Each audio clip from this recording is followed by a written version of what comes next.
What's going on, beautiful people of YouTube? It's Renebean. I want to do something fun for y'all out there, and since the Game Gear is starting to rise back up and people are getting more and more involved with it, I wanted to tell you about the #1 best accessory every Sega Game Gear collector needs in their arsenal. Sit back and relax. Let's check it out.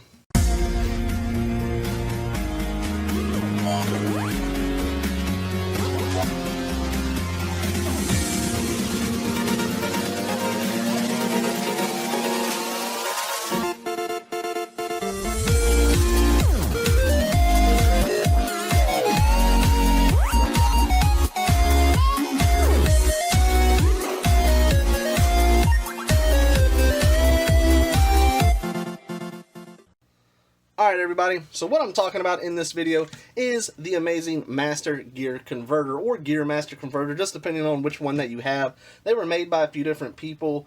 I believe the first one came out in 1991.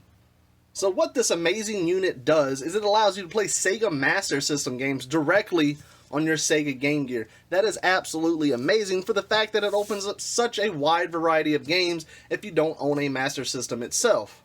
So as weird as it was, I grew up a Nintendo kid. You know, we had the NES, Super Nintendo, and then we did get a Genesis, and I did get a Game Gear growing up, but I never got a Master System. So as I got older, when I started to collect, I wanted to get into Master System games. There were so many amazing titles, but I didn't have a Master System, I didn't have room, but I did have a Game Gear.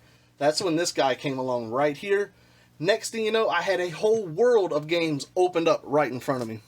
Now looking at this thing, it is pretty basic. All it is a converter that allows this to slide into the back of the Game Gear slot and then put your Sega Master System games directly on top. Nothing that complicated about it. There's no chips. It's more or less just a pin converter in a sense. Just allowing you to play these sets of pins on this system. The Game Gear is actually more powerful than the Sega Master System if I'm not mistaken, so it's not a hard thing to make. It would be a lot harder to make a contraption that allowed you to play Game Gear games on the Sega Master System, if that makes any sense to you. So looking at the design of this thing, like I said, they made a few of them, and they're all basically the same thing. It just slides in the back and then you have a slot. It has the little screw port right here, which a lot of people always wonder on the back of a Game Gear what this is for. It was used for a few different accessories because Game Gear pumped them out. I mean, you had TV tuners, you had batteries that you can put on to the back. It was crazy. But most notably, this screw right here, the main thing that I can see it being used for, that I remember it being used for, was the Master System converter. So when we put that in there, this screw is actually on a spring lock. It's kind of weird. You push it in, and then you tighten it up. And that just enables it. It can't come out. You don't want any movement of this unit while you got the game in there. Just any slight adjustment of the pins can mess up the game, so you don't want that. Now, I will say there are some flaws with this unit itself. Not every game works perfectly. Now, you're going to see some games up here, like Phantasy Star. Some people don't have the best of luck playing these games, and I think that boils down to what type of unit you have. I'm going to show you those games playing fine on my Game Gear, but do understand that not all games will play perfectly with your unit. Another thing to keep in mind, too, the Game Gear that we are using for this video is my personal. Let me unscrew this at the back, I'm going to show you. This is one that I have personally refurbed, recapped, basically done everything that I can do to this to make this thing as new as it can be. Brand new glass screen, new speaker, buttons perfectly clean. This thing is a nice unit. Understand that if you have an older Game Gear and the capacitors are failing, you could have potentially a lot more problems playing your Master System games. So how rare is this item, you may ask? And it's kind of a loaded question. Obviously, it's something you don't see that often. I don't come across them at all, really, when I'm at yard sales or flea markets. It's more of a specialty device, but they're not that expensive. As of right now, I looked on eBay, and there is one selling for, I think, $45 plus like $8 shipping. That comes with 2 Sega Master System games. So the average price, I want to say, for the units can be 30 to 50 bucks, just depending on what it comes with. That's not a terrible price to get one of these units. And I know some of y'all out there are going to be saying, well, get yourself a Master System, and that way you can play these things on a big, beautiful screen. You're not going to have any issues, and you know what? You are absolutely right. This gives you that portability. Much like the Sega Nomad with Sega Genesis games, this allows you to play Master System games on the go. That is one of the best features I can ever say with this thing, other than the fact that for anyone that does not have a Master System console, you are able to get into collecting the games for it, which is very nice. Alright everybody, so let's go ahead and power this thing on. I'm sure you guys want to see some games out there actually run on this. We're going to screw this together. Another good thing about this screw is the pins are so tight in this actual slot right here that when you go to pull it out, luckily it stays in place. That screw's very nice because these games, I mean, you want tight pins, but it's really similar to a Retron 5.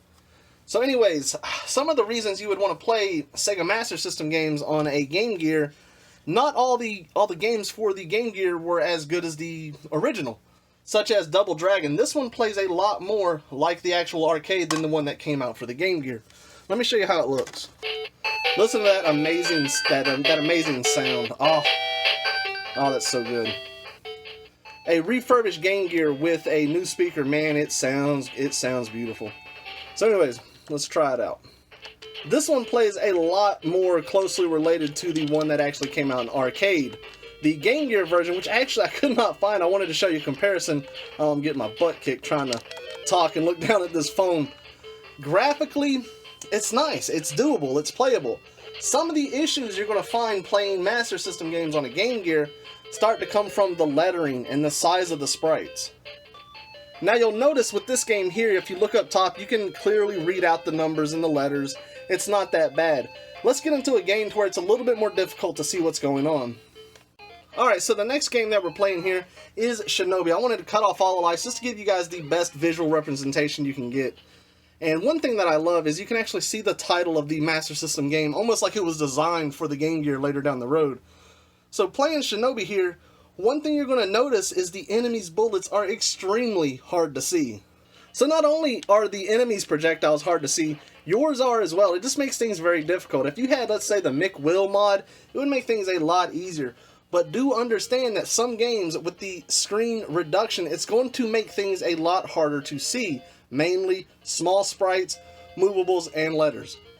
But with that said, the game is still playable. It is not that bad. It looks different from the camera that you're seeing from when I'm actually playing it, but it does take a little bit of getting used to.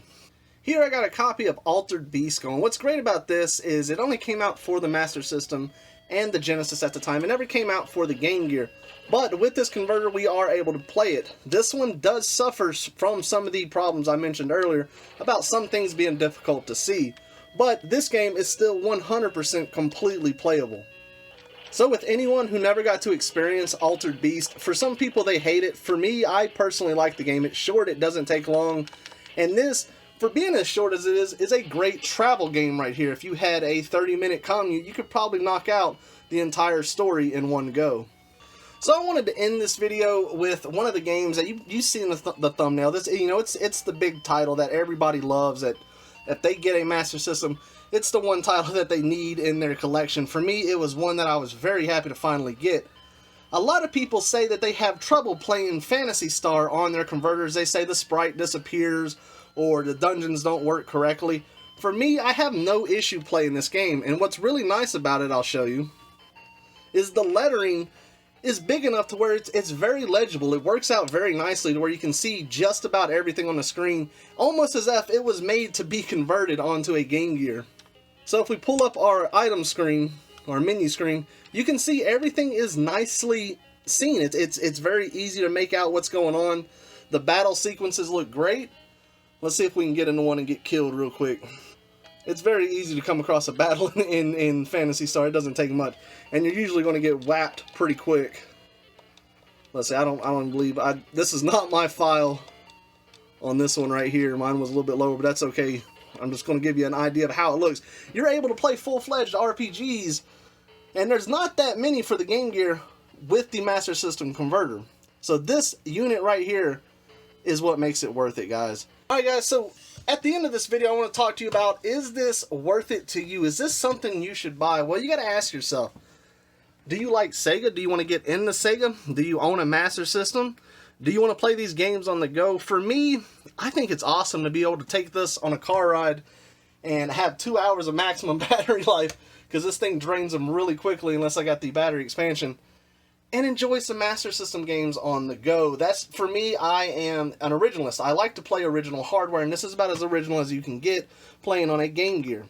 For the price point, it's not that expensive. $50, I would say, a rough shot in the dark. And you could probably get lucky and find one at a yard sale in a box thrown in with a bunch of Sonic 2s. So they are still out there, guys. It's not the most rare item that you could ever get. It's nice if you don't have a Master System already and want to get into the actual gaming of it and want to play on original hardware versus using an emulator or a Retron 5. For me, I think any Sega Game Gear collector like myself has to have one of these in their collection. It is such a unique piece. Not a lot of people talk about it, but it has so much versatility and it brings so much variety to the gaming world within the Game Gear's life itself. But anyways, guys, that's all I got to tell you. Hopefully you liked this episode. Maybe you learned something new. Maybe you've never seen one of these, and it might entice you to go out and buy one for yourself. I think you won't be disappointed at all, and you'll have a lot of fun with it. And if you've never got into Sega Master System collecting, it's a great opportunity to start.